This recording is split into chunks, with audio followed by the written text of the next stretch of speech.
Bonjour à toutes et à tous, bienvenue sur le podcast qui donne envie de lire de Tout le monde lit. Aujourd'hui, Julie, Léa et moi-même, Victoria, élèves en Master Event à l'ECS Bruxelles, parleront du plaisir de lire chez des adolescents. On se demandera si lire est dans l'air du temps pour les 10-17 ans, si les livres sont si ennuyeux qu'ils nous endorment, s'il faut interdire la lecture pour la rendre plus attrayante, et si la lecture est toujours considérée comme une activité intellectuelle rebutante. Bonjour, alors pour répondre à votre question, est-ce que lire est un plaisir? Moi je trouve pas. J'aime pas lire parce que moi je trouve que c'est une perte de temps et quand je lis 2-3 pages, c'est bon, je veux changer, j'arrive pas à me concentrer. Je préfère sortir dehors, jouer au foot, faire du vélo, voir des amis, des choses comme ça. J'aime pas trop lire, je préfère regarder plutôt des films. Je regarde des films d'action, des séries, des trucs comme ça, j'arrive mieux à comprendre. À travers ce podcast, nous allons donc nous interroger sur le plaisir de lire et voir comment donner envie de lire aux adolescents. Pour en parler avec nous, Sophie Gagnon, enseignante de français de formation. Elle a créé le site sophielit.ca pour lequel elle lit et commente plus de 250 œuvres pour adolescents et adolescentes chaque année. Également autrice en didactique et conférencière, Sophie Gagnon, on l'aura compris, est une passionnée de littérature jeunesse. Bonjour Sophie. Bonjour. Alors, lire est-il dans l'air du temps chez les ados de 10 à 17 ans? Lire est dans l'air du temps, surtout chez les adultes. En ce moment, j'ai l'impression qu'on en parle beaucoup. C'est vraiment au centre de nos préoccupations, notamment en raison des résultats des élèves aux différents tests. Mais est-ce que c'est dans l'air du temps chez les ados? Oui et non, dans le sens où ce ne sont pas dans leurs priorités. Il faut que ce soit nous qui l'amenions. Ça peut le devenir. Ça peut tout à fait le devenir, et notamment avec les mangas en ce moment qui ont une montée fulgurante. Ça peut être vraiment très, très chouette, mais c'est pas nécessairement vers ça qu'ils vont se tourner d'abord d'eux-mêmes. En quoi lire peut-il procurer du plaisir quand on n'a pas l'habitude de lire? Et comment accéder à ce plaisir de lire? Je sais pas, est-ce que vous lisez, vous? Un petit peu quand même. Si, quand même. Voilà. Plutôt des romans, ce genre de choses. Qu'est-ce qui vous donne envie de lire? Le fait de s'évader, le fait de se créer un nouvel univers, toutes sortes de choses. Et d'avoir envie de lire certaines choses. Pour moi, c'est ça. Comment est-ce qu'on peut accéder au plaisir? C'est d'abord d'avoir envie de lire les livres qui sont là, d'avoir accès à des univers qui vont nous parler, qui vont nous permettre de s'évader, qui vont nous toucher, nous, personnellement. Donc, quand on n'a pas l'habitude de lire, on a l'impression que c'est très scolaire. C'est beaucoup lié au scolaire, à la lecture. On a l'impression que c'est les lectures qui sont obligatoires. On lit pour nos enseignants, on lit pour répondre à des questionnaires. Et on n'a pas nécessairement cette espèce de notion de « je lis pour m'évader, pour moi, pour des moments avec moi personnellement ». Donc, le meilleur moyen d'accéder à ça, finalement, c'est de donner envie de lire un livre qui va faire que ce livre-là va faire « Ah oui, en fait, ça peut faire ça chez moi ». Et là, on ouvre une porte. Et là, on peut y aller de nous-mêmes, en fait, après. Et est-ce qu'il existe des freins à l'envie et au plaisir de lire? L'obligation.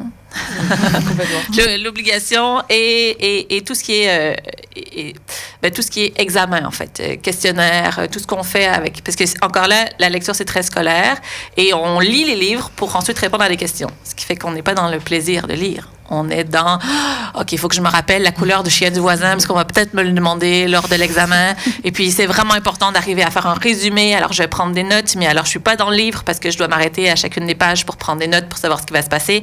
Donc je suis pas dans le plaisir. Donc la meilleure façon en fait de susciter le plaisir, c'est oui, quelque part l'obliger dans le sens où on veut créer des espaces où on va lire à l'école.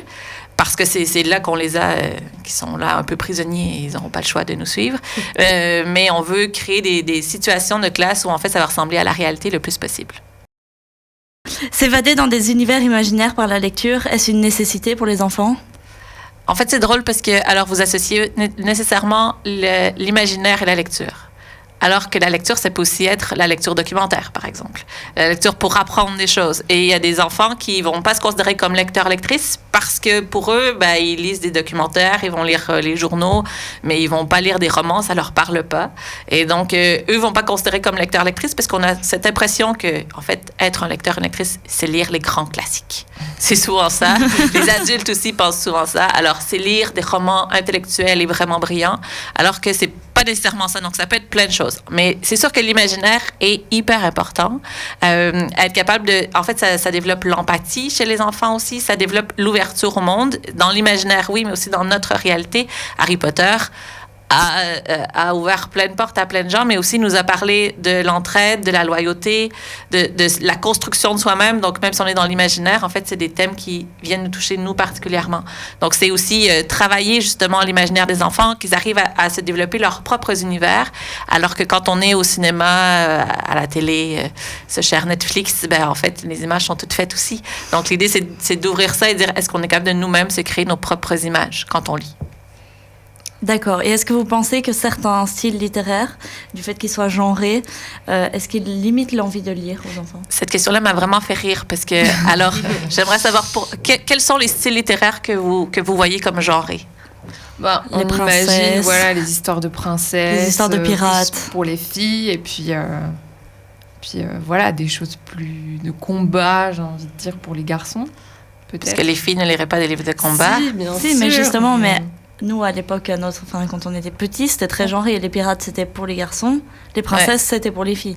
Ça change de plus en plus. Je pense que dans la mouvance de la littérature jeunesse, il y a vraiment de plus en plus des princesses qui sont aussi guerrières et des garçons qui lisent des histoires avec des personnages principaux féminins parce que ça les attire, parce que l'histoire est vraiment intéressante aussi. Donc, on est vraiment en train de défaire ça. C'est sûr que c'est quelque chose qu'il faut travailler à la base. Quand on travaille avec les petits, on travaille beaucoup dans les albums. Quand on est au primaire, maternelle, c'est leur faire lire une diversité de textes qui vont leur montrer qu'il n'y a aucune barrière. Parce que, oui, ça peut être gênant d'arriver en secondaire et de se dire, OK, moi, le livre que j'ai envie de lire, par exemple, c'est le truc plus psychologique et plus doux pour un garçon qui, devant les autres, va des fois avoir un regard un peu extérieur difficile. Mais si c'est travaillé en amont, il n'y a aucune limite, en fait. On peut vraiment se laisser aller et lire, justement, ce qu'on veut. J'ai déjà un élève qui m'avait dit, vous savez, moi, madame... j'ai un secret à vous dire. J'ai dit, OK, d'accord, vas-y. Moi, j'ai lu tous les Léa Olivier, qui est très genrée fille, la série Léa Olivier. Et j'ai dit, OK, d'accord. Ma sœur les a tous à la maison et je les ai lus. J'ai dit, OK. Il dit, maintenant, je sais ce que les filles pensent. Et je dois avouer que ce garçon a eu énormément de succès tout au long de l'année scolaire auprès des filles. Je trouvais que c'était vraiment très fort. Alors, je dis, tu devrais peut-être en parler à tes copains. Il me semble que c'est une bonne idée à partager autour de toi de lire ça. Et donc, lui était plus, justement, ses secrets. Moi, je le fais pour moi-même. Mais en fait, au final, ça lui a apporté que du bien. Donc, il faut abaisser ces barrières-là. Et quels sont les bienfaits de la lecture et est-ce qu'elle apporte des compétences supplémentaires? Alors, les bienfaits de la lecture, je pense qu'on en a parlé depuis le début quand même. Oui, s'évader, développer l'empathie, développer la compréhension au monde et développer la compréhension de façon générale. C'est-à-dire que dans notre monde, si on ne sait pas lire, et on ne sait pas lire, là, on ne parle pas de décoder. Hein. Beaucoup de gens qui peuvent décoder, mais de l'analphabétisme fonctionnel, ça existe. C'est-à-dire que je peux lire des choses de base, mais je ne comprends pas. Donc, je ne comprends pas le monde dans lequel je suis. Donc, c'est vraiment important de développer cette compréhension-là. Puis, plus on va lire, plus on va développer la compréhension. Et donc, au final, l'idée, c'est de les amener à lire davantage. Et en fait, on va développer vraiment plein de choses, mais c'est aussi à l'école, les élèves qui ont de la difficulté en lecture ont de la difficulté dans beaucoup d'autres matières. Parce que quand vous êtes en histoire, quand vous êtes en géographie, quand vous êtes en peu importe, même en mathématiques, des questions avec beaucoup de textes et beaucoup d'éléments, ben, si on n'a pas la compréhension de lecture, on n'arrive pas à faire, même si on est doué en mathématiques. Donc, la lecture sous-tend vraiment tout le reste. Et donc, pour moi, c'est vraiment quelque chose qui est hyper important. Maintenant, en tant qu'enseignante, comment motiver les élèves à lire? Alors, d'abord, il faut donner du temps. Le temps, c'est le nerf de la guerre. C'est-à-dire que si on dit, bon, j'ai pas le temps en classe, mais vous allez lire ce soir à la maison 15 minutes. Ça fonctionne pas.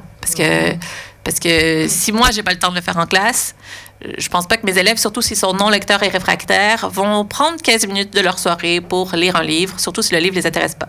Donc, il faut, donner du temps en classe et ensuite du temps de qualité, c'est-à-dire pas du temps, j'ai terminé l'activité, donc OK, maintenant on lit. Si je vous dis maintenant on arrête le podcast puis on lit, vous allez dire, ben, j'ai pas de livre, je suis pas prête, j'avais pas ça en tête. Alors que si c'est ritualisé, alors c'est plus facile de se mettre dans un état d'esprit où tous les jours, à 13h, je vais lire pendant 15 minutes, ben, je rentre de dîner, je sais ce qui va m'attendre, donc je suis prêt mentalement. Et avec des livres de qualité, c'est-à-dire des livres qui vont les intéresser, qui vont aller rejoindre leurs intérêts. Et là, on parle de romans, mais on parle de bande dessinée, de manga, de documentaires. Donc, vraiment avoir une pluralité dans l'offre et aussi des livres qui vont être à leur niveau parce qu'on sait que si on lit des livres qui sont trop compliqués, ben on n'accède pas au sens non plus. Donc, il y a plusieurs avenues. Pour moi, c'est aussi leur laisser le choix. C'est-à-dire que obliger un livre en particulier, ça peut être bien pour se créer une culture commune, ça peut être bien pour observer des choses dans le livre, pour vraiment l'analyser, mais c'est pas ça qui va donner envie à tout le monde de lire. Donc, ce qui va susciter le plaisir, c'est de trouver son livre à soi, qui va être différent. Alors, on est 4 autour de la table, bien, vous avez probablement 4 livres préférés. On a 4 livres préférés différents. On aime des genres différents aussi. On va se rejoindre sur certains points, mais on a aussi des zones qui sont vraiment à nous et qui sont nos zones de lecture potentielles extraordinaires préférées. Et quels sont les gestes concrets, les activités à proposer?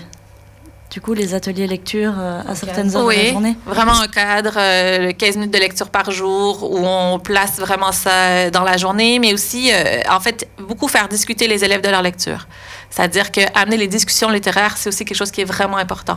Moi, je peux suggérer des livres, mais si les élèves reviennent tous les jours et disent « Ah, mais moi, j'ai lu ça, il s'est passé telle chose, ça, c'est vraiment bon, OK, d'accord », c'est là aussi qu'on va créer une communauté de lecture, c'est-à-dire qu'ils vont se motiver les uns les autres. Il y a beau avoir la prof qui dit « Ce livre-là est extraordinaire », c'est une prof.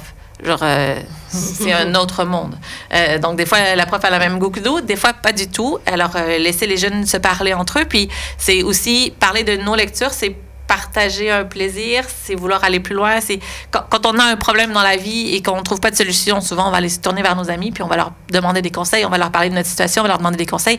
Ça devrait être la même chose avec les livres. Je suis avec un livre, ça m'intéresse ou ça m'intéresse pas, je bloque sur un truc, est-ce que vous pouvez m'aider? Ben, les discussions littéraires peuvent vraiment créer beaucoup de choses dans les La lecture d'extraits à voix haute est-il motivante pour les ados? Oui, c'est vrai que sur le site sophieli.ca, on a un espace où, en fait, on a une zone écoute où on a demandé à des auteurs et autrices de lire des extraits de leurs romans. En fait, ce que je trouvais intéressant, j'aime beaucoup l'idée de la lecture à voix haute, parce que pour des lecteurs, lectrices expertes, aller lire des quatrièmes de couverture, lire un début de roman, ça se fait quand même bien. On peut savoir tout de suite qui va nous plaire ou pas. Pour des lecteurs plus réfractaires, en difficulté, c'est compliqué. Déjà, lire des quatrièmes de couverture, ça les intéresse pas vraiment, surtout si c'est un peu long, ils lâchent. Et ils vont beaucoup se fier aux couvertures des livres qui sont pas toujours vraiment efficaces. Il y a des couvertures de livres qui sont magnifiques pour des livres qui sont au final pas très bons. Et il y a des couvertures de livres pas très belles qui, au final, sont pour des histoires vraiment très chouettes. Et donc, l'idée, c'est de les amener à découvrir des livres autrement. Et donc, je me disais, avec des extraits, c'est bien parce qu'eux peuvent juste entendre des bouts de romans, savoir si ça va leur plaire, si le style peut leur parler aussi. Et l'idée d'inviter les auteurs et les autrices à l'enregistrer eux-mêmes, c'est pour dire... moi, il y a des gens que j'ai entendu parler beaucoup, par exemple Timothée de Fombelle en littérature pour ados, que j'adore. Je l'ai beaucoup entendu parler en entrevue, mais aussi lire des extraits de ses romans. Et maintenant, quand je les lis, c'est lui que j'entends. J'entends sa voix, j'entends sa tonalité, j'entends son style. Et je trouve ça extraordinaire d'avoir accès à ça. Parce que quand c'est l'auteur et l'autrice qui lit son œuvre, en fait, on a aussi son rythme. Comment, lui, elle, a pensé l'histoire. Et donc, je trouve ça vraiment chouette d'offrir ça, en fait. Et donc, pour vous, ça permet de mieux incarner une histoire quand c'est l'auteur qui la lit? Il y a des auteurs qui n'ont pas des voix extraordinaires, disons-le. Donc, ça peut dépendre, mais je pense que c'est une belle porte d'entrée, puis c'est un beau contact avec l'œuvre aussi. D'accord. Et expliquer le thème et la proposition de l'auteur d'un livre aux adolescents, est-ce que c'est motivant? Est-ce que ça stimule l'envie de lire? Ce qui est chouette avec les ados, moi je fais beaucoup ça, me promener dans des classes et débarquer avec plein de livres, en fait, et leur dire, OK, lesquels on parle. En fait, ce qui les intéresse, c'est le déclencheur, c'est l'accroche. Donc, la meilleure façon d'intéresser un ado à lire un roman, c'est d'arriver avec ce qui va vraiment aller les intriguer. C'est de créer un peu de mystère, c'est de montrer juste les personnages, les thèmes, oui, mais c'est très large. Présenter l'auteur, l'autrice, oui, mais encore là, c'est large. C'est le récit, en fait, c'est l'histoire. C'est la même chose quand nous, on cherche une histoire, une série Netflix, Disney+, et compagnie.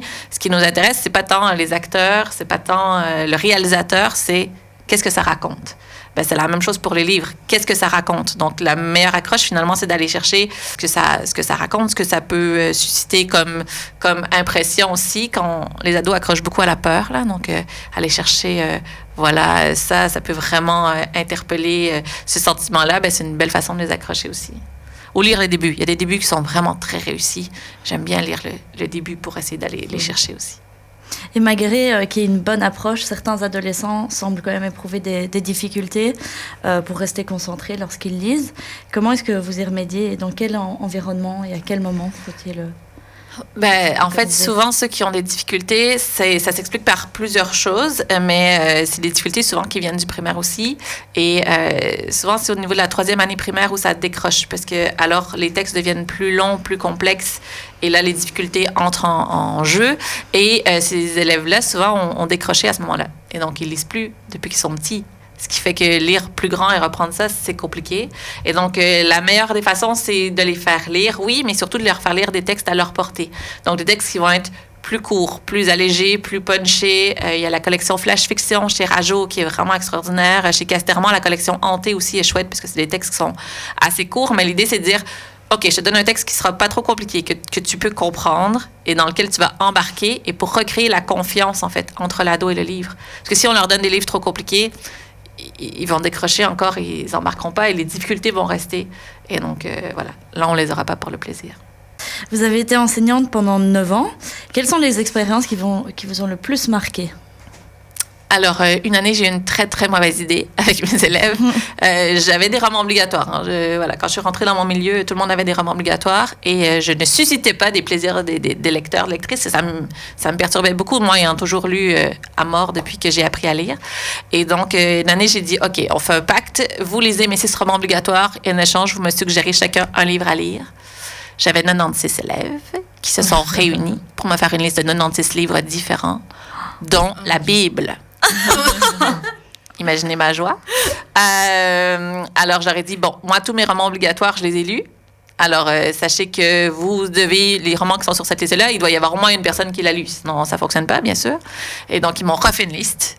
Il y avait toujours 96 livres différents. La Bible était disparue. J'étais bien contente. Mais c'était l'époque Twilight, Percy Jackson et compagnie. Et je suis tombée là-dedans comme Obélix dans la marmite. C'est-à-dire que moi, je me suis mise à lire énormément de littérature pour ados. Mais surtout, mes élèves, cette année-là, ont lu énormément de littérature pour ados aussi parce que je revenais en classe et je faisais des liens. OK, mais ce personnage-là, en fait, il ressemble à tel autre de notre roman obligatoire. On peut faire des liens. OK, moi, j'ai vraiment pas aimé ce livre-là. J'ai détesté Percy Jackson. Percy Jackson parce que, non, c'est bien écrit. C'est hyper efficace. C'est juste qu'à la fin du premier, il bat le chien des enfers en lui lançant une balle rouge. Et ça m'a énervée à mort parce que il y a toute la montée dramatique. Il affronte plein de monstres, plein de trucs super compliqués. Et à la fin, c'est supposé être le gros truc. Et il lui lance une balle. Ça m'a énervée. Et donc, je suis revenue en classe en disant ça. Pas que c'est pas bon, hein. J'ai dit, moi, j'ai pas aimé ça. Pour telle raison, j'ai expliqué à mes élèves.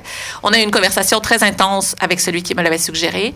Et à la fin de cette année-là, sur mes 36 élèves de ce groupe, il y en avait 32 qui avaient lu Percy Jackson pour embarquer dans la conversation, pour être d'accord avec moi ou pour être contre moi, pour savoir de quoi on parlait, en tout cas, parce qu'on en a parlé vraiment beaucoup. C'est le livre qu'on a le plus analysé de l'année scolaire, je pense. Mais il s'est passé quelque chose. Et c'est là que j'ai vu que de lire des romans pour ados, d'en parler à mes élèves, ça faisait en sorte qu'ils devenaient lecteurs, lectrices vraiment de façon magique, finalement.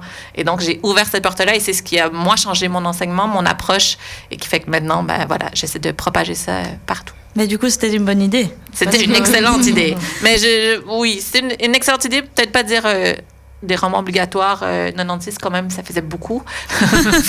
mais c'était très chouette. Vous faites des fois des parallèles avec les films pour donner envie de lire, justement, parce que souvent des films sont adaptés de romans. Ouais, ça m'arrive, mais généralement j'essaie de suggérer des livres qui sont pas encore en film, ouais. Parce que sinon ils vont aller lire, ils vont aller voir le film. Ouais. Voilà.